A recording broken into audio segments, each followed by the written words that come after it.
welcome back to Europe Now from Greece and specifically the picturesque and somewhat windy island of Aegina. We're just an hour's boat ride from the capital, and it's a place where Athenians love to come to spend a weekend, in non-pandemic times that is. We're here to meet a local who's also a member of the left-wing movement that's shaken up Greek politics over the last decade and now finds itself in the opposition.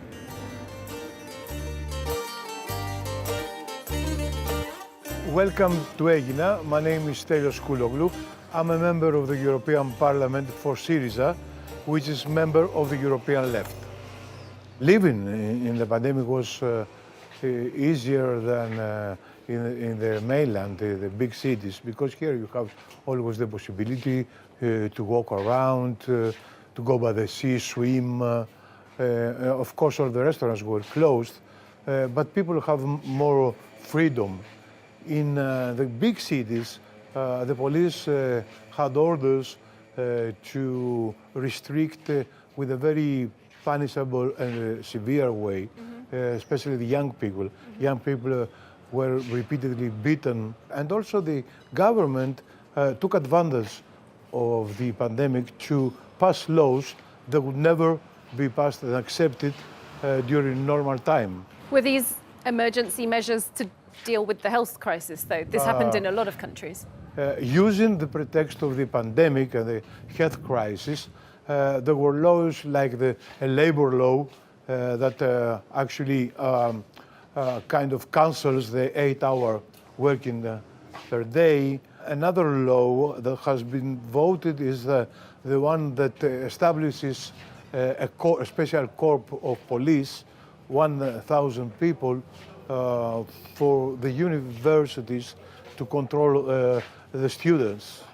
In terms of the actual health crisis, it is said that the Greek government did manage at least the first wave quite successfully. Yes, indeed, the Greek government managed successfully the first wave. But then it became so proud of itself, so arrogant, they took no measures for the coming waves. So in the second waves, we had a lot of casualties, and people died in the corridors of the hospitals because there were no enough beds and respirators. Well, stay with us, Stelios Kouloglou. We're going to watch a report together now. The COVID crisis has, of course, shone a light on the fragile state of Greece's healthcare system, but also of public services in general in this country. The COVID crisis coming, of course, after a decade of austerity and of bailouts. Our reporter, Luke Brown, has been looking into these issues for us. The Elleniko dispensary in the suburbs of Athens. A steady stream of locals come to pick up free medication. Supplied with everything from painkillers to cancer treatment, every month the team serves 500 people who can't afford full health insurance. They don't have enough money to pay for the medicine if they have to pay for the uninsured contribution. That can vary between 5% to 25% of the cost. And for these people who have very low wages, that's too much for them. Dependent solely on public donations, this dispensary was set up a decade ago when Greece's debt crisis hit. Between 2009 and 2013, the Troika enforced measures pushed Athens to cut spending on healthcare by a third. It's staffed by volunteers like Polyaxini, a retired pharmacist. People need this. I don't think it's possible not to take part when there is so much suffering around you. How can you do nothing to help? In 2016, the then government of left-wing party Syriza extended basic health coverage to the uninsured and the unemployed, meaning fewer now rely on the dispensary. The pandemic, though, has pushed many back into medical poverty. It was the people in the worst poverty who continued to come during the pandemic, the ones in the worst situation. They had to brave the dangers because they needed the medicine. By distributing this medication in a way, we're helping to prop up the state, but we can't replace the state.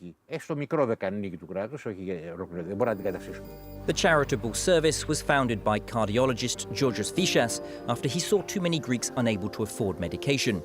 A decade on from the austerity era, Vishas is still frustrated by an underfunded and overstretched health system, tested to breaking point by the pandemic.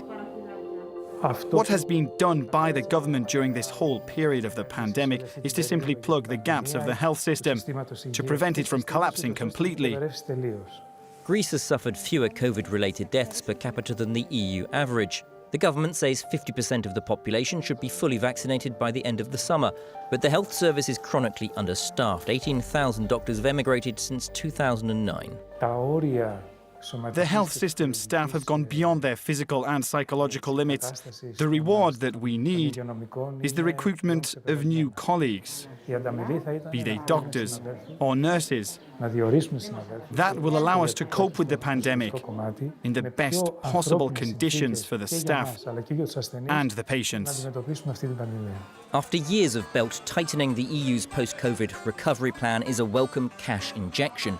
Athens wants the €57 billion plan to enact major reforms and upgrade digital infrastructure. The government says modernising the health sector is vital to overcome the past decade of underinvestment.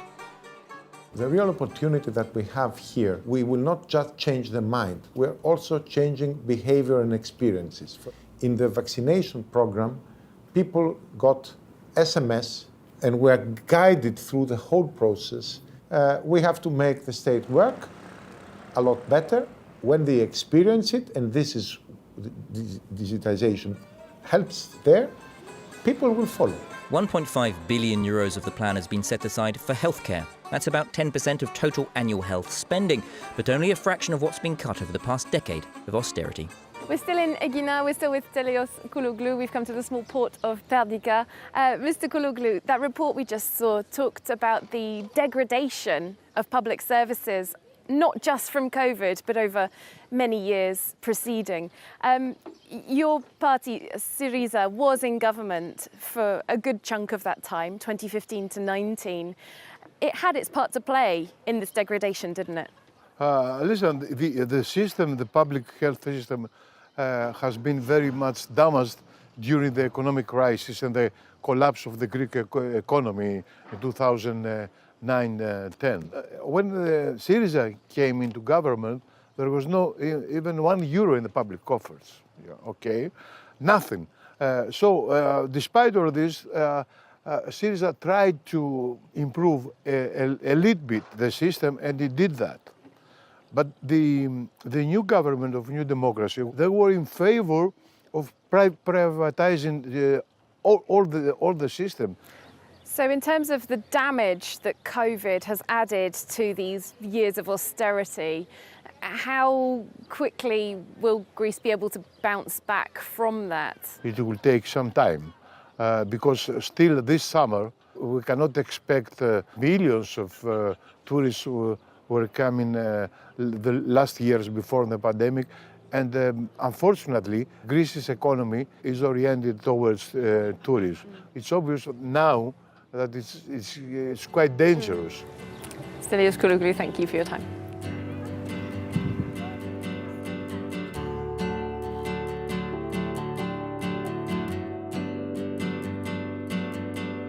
Finally, let's take you back now to the capital, where we'll speak to a member of the party that was in power in Greece at the time of the Euro crisis. Our meeting place, the National Gardens of Greece in Athens.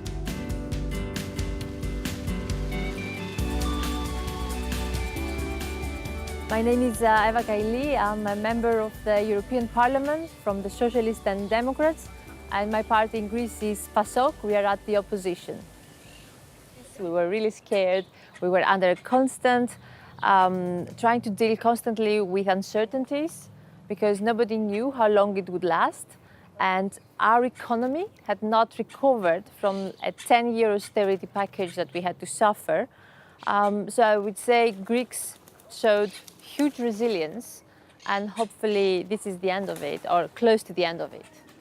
Now, the EU's recovery money is on its way to Greece. The Prime Minister Mitsotakis says that this isn't just going to fix COVID-related problems, it's going to change Greece's economy for good. Do you welcome the government's plans? Well, I saw the plan. It's ambitious, and I think that we have an opportunity. It seems like a Marshall Plan for the whole Europe to do reforms and to become resilient under the green and digital prism. So we have this opportunity, but we have until 2026 to manage to do all this transition. And we have the tools to do that, and I hope we will be successful, but remains to be seen. Looking back to everything that led up to the pandemic, that decade of very difficult times in Greece that started with the debt crisis, the euro crisis, your PASOK party was in power at the time when those punishing bailout and austerity conditions were agreed to. Do you believe now that perhaps your party agreed to too harsh conditions? It was actually a very tough period. I realized that I was under constant blackmail to vote new austerity measures all the time without feeling that there was a recipe that would actually work in the end. So at that point, we felt we were cornered. And the difference I feel with this crisis is that we realized we're all in this together. And this realization changed also the way we reacted. And that's why I think now we are more mature as Europe to face any challenge ahead. So I'm so sorry we had to go through these times. The Greeks had a rapid change of their quality of life. And in the end, we were the ones to blame, of course, because we had to deal with it. A decade ago, there were so many protests, there were riots, people died in some of them. Is Greece still divided today? I think we overcame these 10 years, huge austerity measures, and we realized that there were no easy solutions. So this anti-systemic wave has gone, and now people just want to recover. The Greeks are now more resilient and strong, and I think this is one reason that we managed to succeed better in this pandemic. Well, we'll move on to another massive topic for Greece, something we've already spoken about in the programme, the irregular migration. Greece, of course, has a frontline role within the European Union on this issue, and we want to zone in on one particular part. There have been a lot of allegations that Greek and other EU states' border officials have been involved in so-called illegal pushbacks. Celine Schmidt from our team has been investigating. Greece doesn't participate in the so-called pushbacks. An unequivocal denial from Greece's Minister for Migration and Asylum. But what are these pushbacks? For the European Centre for Constitutional Rights, they're state measures by which refugees and migrants are forced back over a border without any possibility to apply for asylum. On land and at sea, the practice of pushbacks are increasingly receiving media coverage, in part because they can be so violent. In October 2020, German media Spiegel documented 6 incidents of pushbacks off the Turkish coast. It says Greek Coast Guards pushed back boats loaded with refugees en route to the Greek islands in the Aegean. The journalists say Frontex, the EU's border and coast guard agency, were on the scene and did nothing to intervene, a version of events corroborated by the German military deployed in the region in August. Since then, multiple media reports and NGO investigations have looked at similar incidents. The most recent, the Border Violence Monitoring Network's Black Book, 1,500 pages of which 140 are dedicated to Greece. Witness statements, photos, video analysis, geo-localized data, a host of evidence that they say prove the Greek authorities are guilty of practicing pushbacks with the complicity of Frontex. The Greek authorities have rejected out of hand the accusations of maritime pushbacks, and they blame Turkey, which they say is encouraging migrants to attempt to reach Europe illegally, such as in March 2020, when Ankara unilaterally opened its border to Greece for migrants. In theory, in principle, we are all against pushbacks.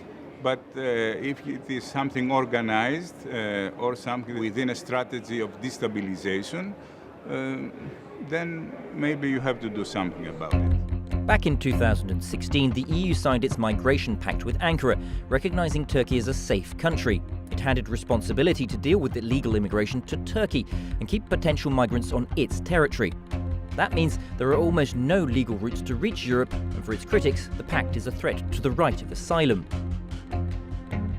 It also puts the migrants in the middle of rocky relations between Greece and Turkey. The EU has commissioned 2 separate internal investigations of Frontex. The conclusions found no evidence of direct or indirect participation by the agency. For Left MEP Malin Bjork, that's not enough. If there was a political willingness, we could put in place an independent investigation immediately, and we could have, actually a very quick verdict on what is actually happening, so that we can, and which is the aim, so that we can stop this. So we can stop the impunity. We are letting Frontex do illegal stuff, we're letting member states do illegal stuff, and we close our eyes. Currently, no serious independent investigation is planned by Greece. The European Parliament is working on its own report into the claims.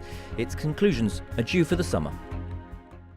Well, we're going to stick with that issue of pushbacks. Eva Kaili, we've asked the head of Frontex at France 24 about this issue. He said that there will be more monitoring officers. In terms of the Greek government, they say that Greece respects rule of law. Do you believe there should be investigations? I think what we can do is have better monitoring, and I think we should call Turkey to accept to have Frontex on their land and sea, because this would help us feel and trust that the procedures that are taking place are quite legal. With the involvement of Turkey, though, is the EU ultimately trying to export responsibility for the migrants? So I think this new package and the decision to have a European strategy on migration, we try to have also our responsibilities, so faster procedures, more transparent, to have more solidarity, faster procedures to relocate and return. And also we expand our agreements and partnerships with more countries. And we're using new tools like the visa, for example, facilitation, in order to have the illegal ones to be able to return back safely and to be open and be able to protect people that come from war zones, the refugees mainly.